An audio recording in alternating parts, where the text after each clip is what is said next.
We're gonna show you a combo of the broken arm into the spider dip, also called the broken spider.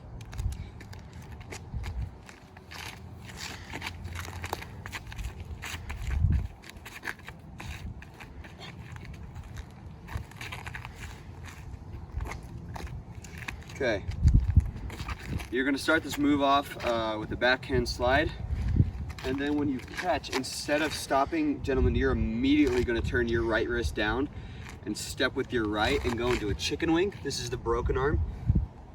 And then you're gonna turn, and when you see your partner's feet, you're gonna let your arm slide off, and then you're gonna spin your partner once to the right, and then you're gonna stop her, and then you're gonna go into the spider dip with 2 spins, the second time bringing your arm on her shoulder blade, dipping.